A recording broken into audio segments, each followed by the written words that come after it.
Hi, I'm Bryce. And I'm Jimmy. We are telecom and creative professionals. We're also fans of podcasting as our respective careers give us an abundance of windshield time. While there is a podcast for just about any obscure topic you can think of, there was no regular podcast pertaining to Montana politics. And that is why, with our combined powers, we are Montana Voices Podcast. We strive to be an independent voice for all issues pertaining to Montanans and Montana politics. We also strive to be very forthcoming with our personal biases as we attempt to see beyond them. Montana Voices Podcast does not operate in a vacuum. We need your support, whether that be listening to our cast, providing us feedback, sending us conversation topics, sharing our content, or providing financial support. We look forward to a long career in podcasting with your added assistance.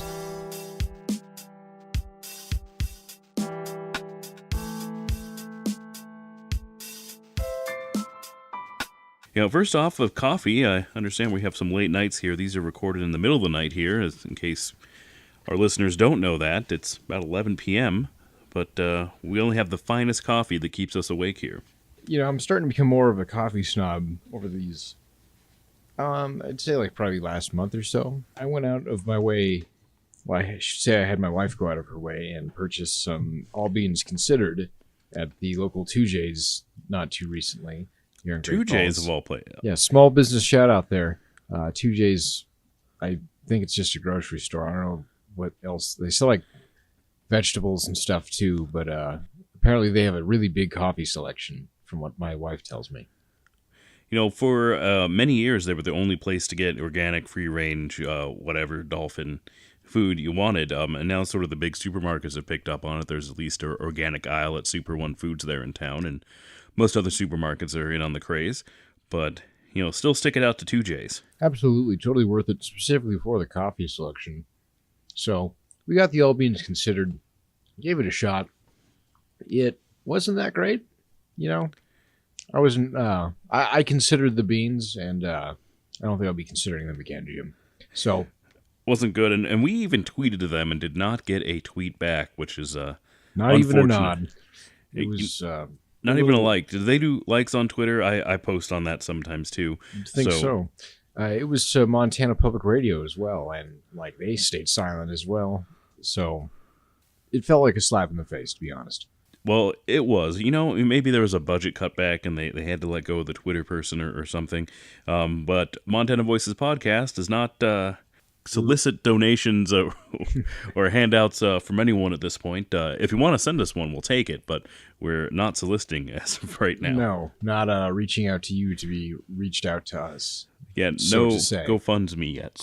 You know, having said that, I told my wife that I was disgusted with the outcome of the entire All Beans Considered coffee jab there, so instead I had her on her next outing to the grocery store. I believe she hit up Smith's next time, or maybe it was Walmart, one of the two. But anyway, she went down the aisle with all the fancy bags there, and she picked up one that was called 1850, and then she also got a bag of Javalier coffee. So 1850, is that from the gun people?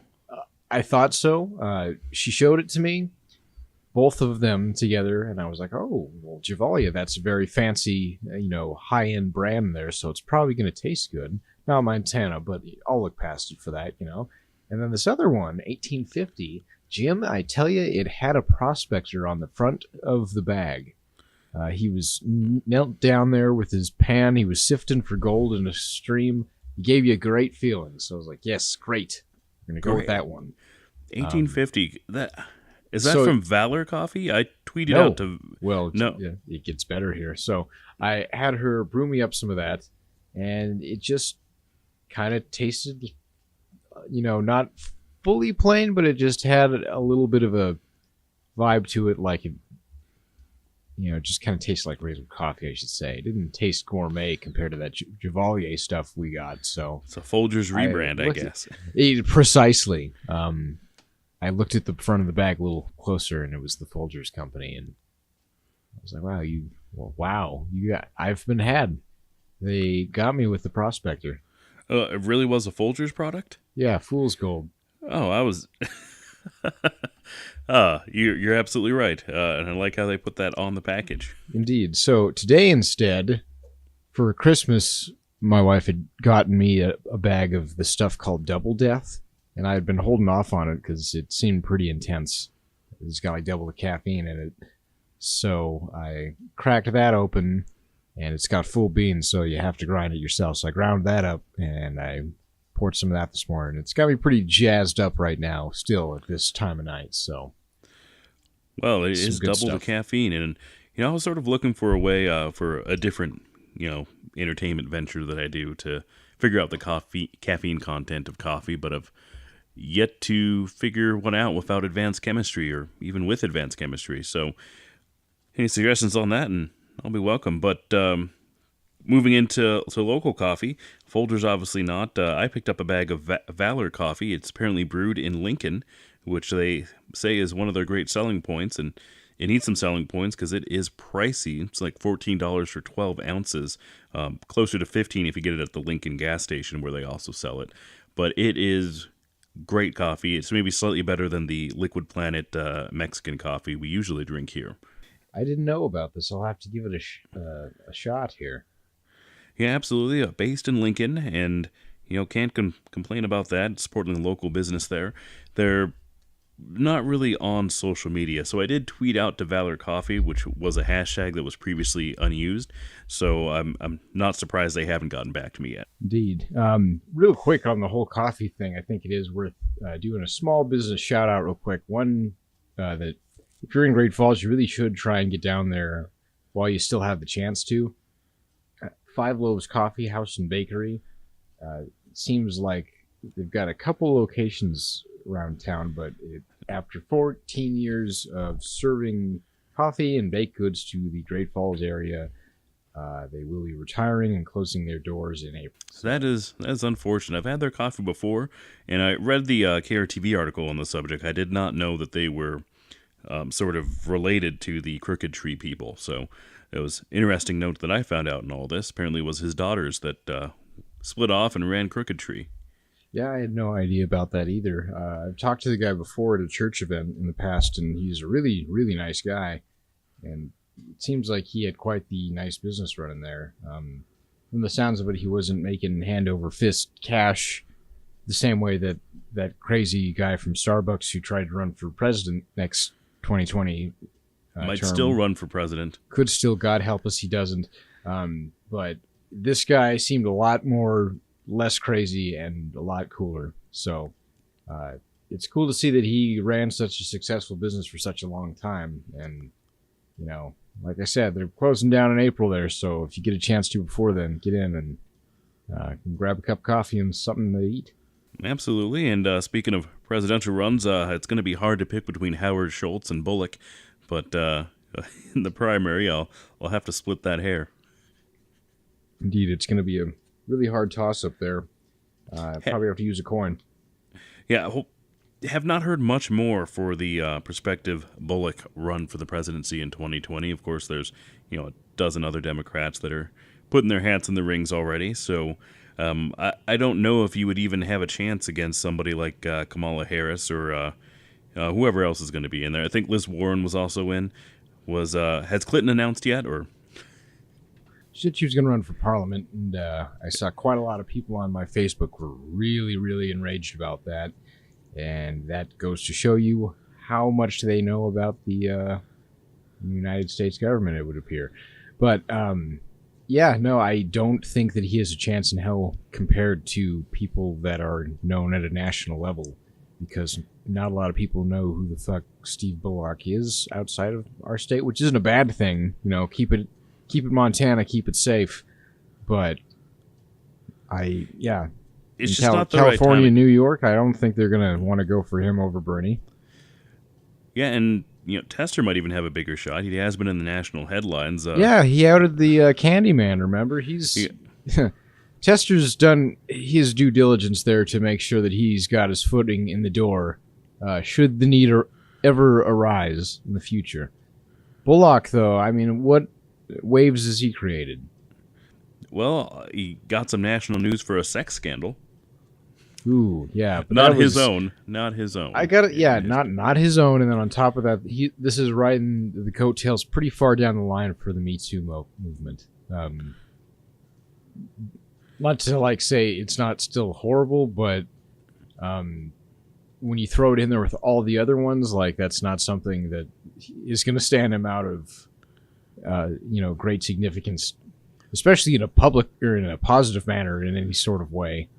Well, he has apologized for it, and that was on sort of my recap thing. Bullock has issued an apology, and he says has regrets that they did not, screen these people better. So, apology accepted, I guess. So, I wasn't sure if he needed to issue an apology. It's probably just a public thing, because are you really responsible for the actions of your employees? Well, when you're trying to run for president, everything matters. Probably, well, for some people. I don't think Trump would apologize. Well, speaking of the presidency, who's not running for presidency?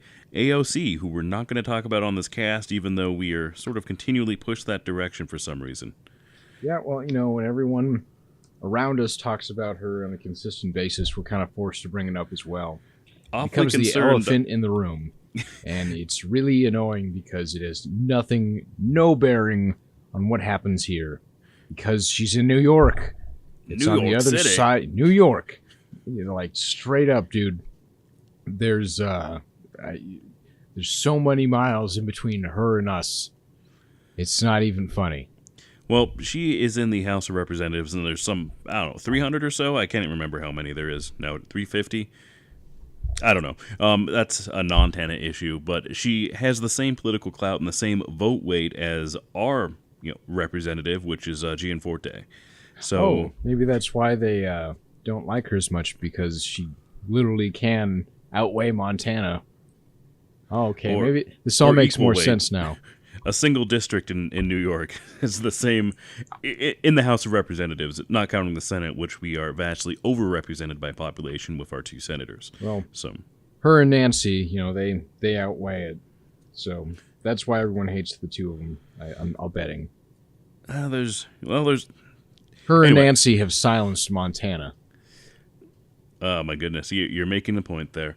Yeah, so maybe there is reason to be concerned, but we're not going to spend any more time on her, even as much as, for some reason, everybody likes to be on either side of her, which is, unusual, because she's this 29-year-old or under 30, I don't recall exactly, freshman representative from Montana. So, moving on into our recaps, one of the issues we covered in the last episode was the tribe over in CSKT forming a committee to discuss the missing and murdered Indigenous women, and they waste no time on it. They've already had a few meetings on the subject, and public meetings over in, looks like this one was in Polson. So, that was a story where we'd hope something would come to fruition, and they're on it, chomping at the bit. Good. It's about effing time somebody got involved on it there.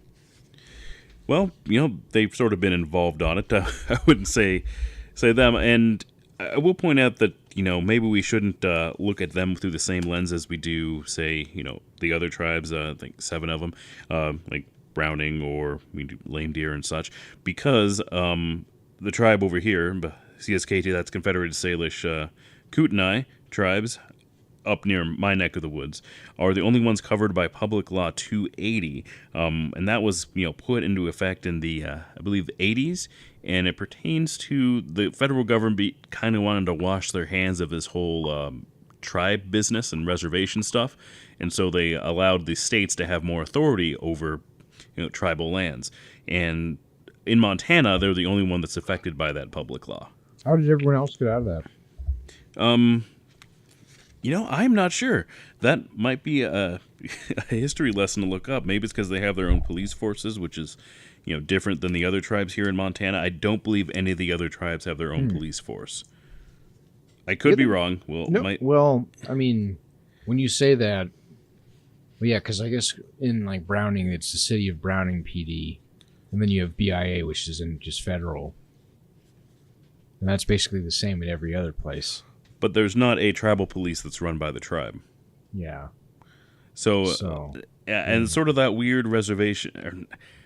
I don't want to put it that way, but some crazy tribal dispute stuff, man. We should really get an expert in on this kind of subject matter. You're absolutely right, because this is very complex and it differs greatly by tribe and differs greatly towards, how the federal government was feeling at that specific time. So, You yeah, can tell even just by going up to that neck of the woods.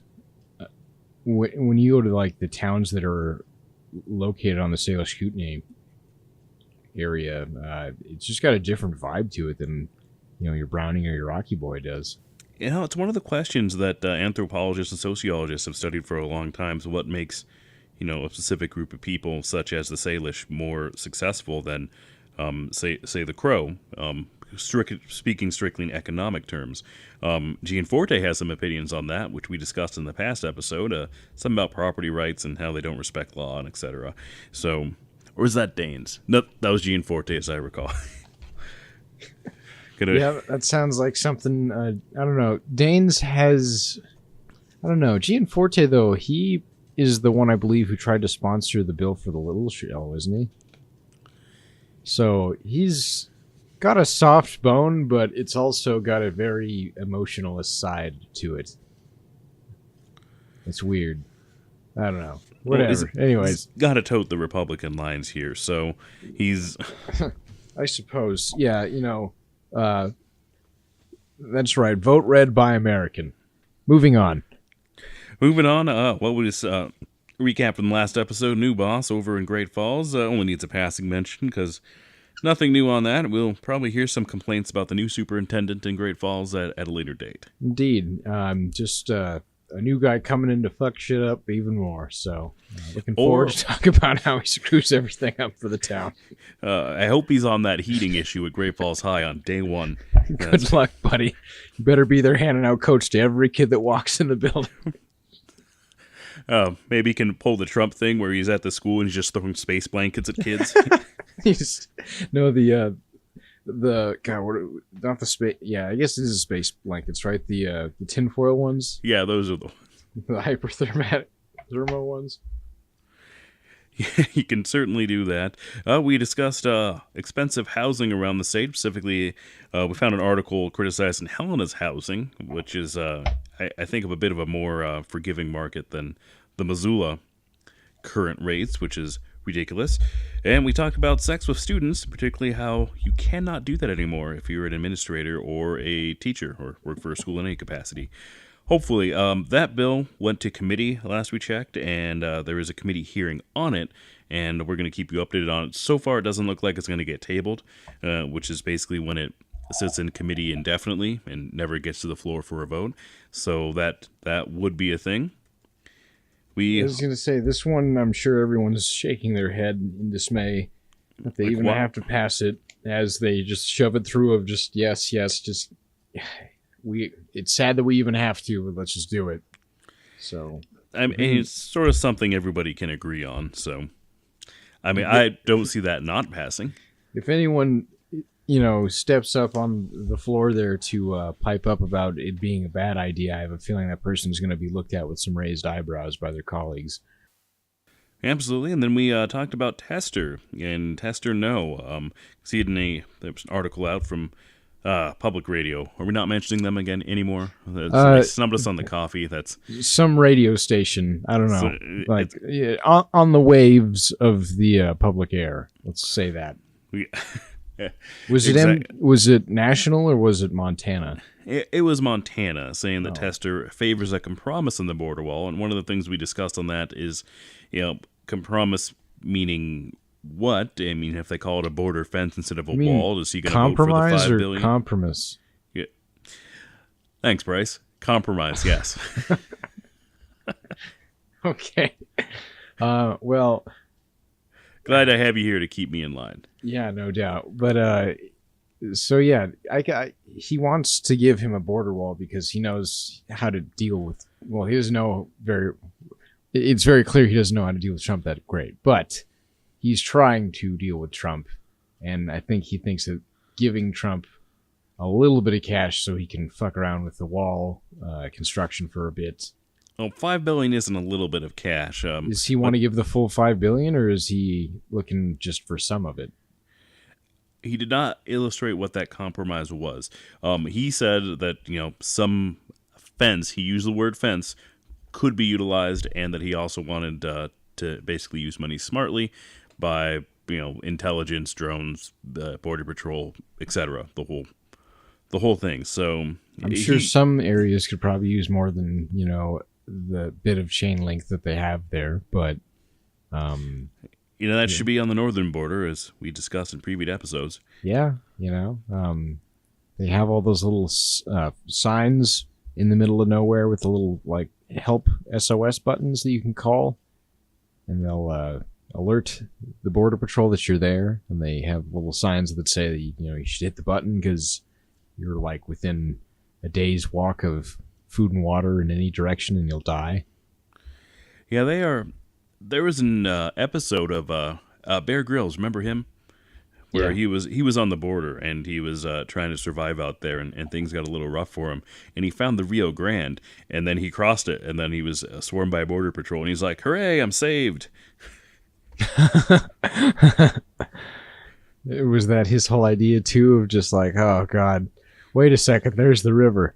Okay, watch this. I know how to get saved. And then he just, oh boy, am I glad to see you fellas. Brilliant. So we talked about, locks on the Missoula Bridge here, the Missoula Walking Bridge, which is near the, I think, Comforton downtown Great Falls and that sort of little strip, or Missoula, and that strip mall. And great news, there's been an update to that. The love locks are staying. That's not a great update. That's you're really not a fan of the love locks? That's compromise to the structural integrity, integrity of the bridge there. It's only a matter of time before you have like a daycare going on a walk across that thing, and it's going to collapse, and you're going to have a bunch of dead kids. And why? Because a bunch of romance locks. Because they didn't want to compromise on this. I just don't see. It's just stupid. Why can't we just not? It's such a useless waste of metal. I thought you guys were a hippie town. We are. We were all about conserving and saving the planet and stuff. You know how much metal is mined out of the earth in order to make one of those locks? It's just some cheap plate steel. It's plate steel. Steel is the enemy here. You know how much coal needs to be burnt in order to make steel? Even the plate kind. I mean, we're going to get into it deep here on this as to why Mr. Dreadlocks there shouldn't be telling me that these locks are a good idea, because they're not, man. They're going to collapse the bridge and kill kids. Well, I think the bridge was designed for cars, so and then was converted to a walking bridge. I believe. I might not be accurate on that. It is a nice bridge that looks like it was made for cars at one point, because there's the road that goes up to it and became sort of a cul-de-sac and was blocked off. To an extent, though, a lot of these locks, though, I mean, how many of these locks have to amount to a fully packed, VW Beetle, parked there on a constant? Yeah, it broke down on the bridge for sure. Exactly. So, and there's no one coming to get it. Why? Because they went to Oregon. So, a whole lot. And there's not that many locks. And we're not talking about a huge bridge. This is, maybe a 150 foot bridge. So even if they, cover the entire thing in locks, I don't think it's going to, affect anything ever. And apparently the county commissioners agree, because it's a county bridge, not a city bridge, interestingly enough. I see. Well, I've never seen this bridge, so I'm making quick judgment based off of nothing. So, you're missing out. I think I have some pictures or something of it. But speaking of that waste and that such, we're gonna dive slowly in a little bit into environmental issues, and then we'll get to our actual new issues that are written on the docket here. This is something that I hear a lot and really irks me. There was a story off of Fox News National this time, talking about how all the Democrats that are running in 2020 support the new Green Deal, which is not a thing. Once it maybe becomes a thing, maybe we'll discuss it further. But how they fly on planes. So basically tries to make them out to be hypocrites in that fashion. Which, I sort of disagree with. You can't get around this plane business or cows farting business either. Joe Biden So, got around the plane business just fine. what Biden do? Amtrak. He rode Amtrak. I'd be Everywhere. Look it up, dude. He Amtrak'd the living fuck out of the rail. he's really putting his money down on that. That's good, but that doesn't quite work out for a president. Amtrak doesn't go to France. Well, yeah, for the president. Who Joe Biden suspected may run in 2020. So we'll see how that works out for him. We'll have Amtrak 1. I was going to say, just you watch, who, or maybe Warren Buffett will get in on that. We'll have BNSF 1. Well, into our new topics. That was a perfect segue from planes. My goodness. I didn't even plan on that, Bryce, because we're going to talk about planes. Ooh. Planes, trains, and automobiles. It sounds like a good title to me. First matter of business here. The Bozeman Daily, is criticizing the lack of airports in rural Montana, and it sort of says that that's what's stifling, some of these small towns. It specifically pointed out a couple that, moved to Phillipsburg, but has to work on the East Coast, from the sounds of it, at least weekly. In which case, moving to Montana is probably not the best idea for that couple if they have to fly to New York once a week. That just sounds painful.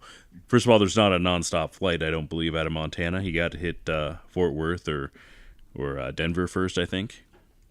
Yeah, but that's literally like anywhere you live in Montana. Like, you cannot get straight to New York. So, in that regard, that's on them for not being high up enough in the corporate world that they could just work from home on a constant, and they need to be there physically at their job in a hotshot East Coast area. So, well, they're just going to have to live in a hotshot East Coast area, which, further cements my other things. There's not a direct flight to New York because maybe there there's no reason be. to go there. Yeah, I was going to say, maybe we don't want to make it that easy, You're right. Take a train. Amtrak just runs along the northern border. It's hit it up there. It stops in Shelby. Shelby, Haver, and we got another one further west, don't we? I think it might hit east. Up Malta. Good stops. Maybe not Malta. I don't know. Something over there it hits. And have you ridden on one of those guys? They are, to a T. I mean, I rode on one during the Obama era, and say what you will about the guy, but at least his trains were on time. They will let you off, and they tell you straight up, this train leaves in 15 minutes. Whether or not you're on it, the door will shut with you right in front of it and just take off. I actually saw that happen. They were, a couple was diddling around or something, and they came back. The door was closed, and they were like, "Let us on," but the train was already going. Yeah, no, and the conductor's all the way up there up front. It's a lot of doors to be closing. Yep, and they only have in some areas one rail, and a freight train pulls off for the Amtrak train, and it's timed down to the minute. So it's it makes sense to me. The trains were on time. Thanks, Obama. Yeah, and really, when you think about it, human lives, although very precious on the rail line, are kind of second class on the rail line because there is goods to be delivered. Yeah, mainly oil. Mainly oil. Absolutely. And one thing I've never understood is why couldn't the passenger traffic be combined with freight traffic like they used to? Oh my God. Why? Well, no, just you have a bunch. Amtrak train isn't that large. It's 20 cars. Can't you just tag that in the back of an already existing train? No. I'm not seeing why not. Well, for starters, let's say that's an oil train. Let's say you derail. That could be a problem, but these things are so rare. Are so rare. Jimmy, Amtrak itself derails enough, like on a constant, and has enough deaths on a constant to make it, like, really, like you've explained before that, your chances of dying in an airplane are statistically smaller than like dying on like any other form of transportation. Exactly. Yeah, so like this, I'm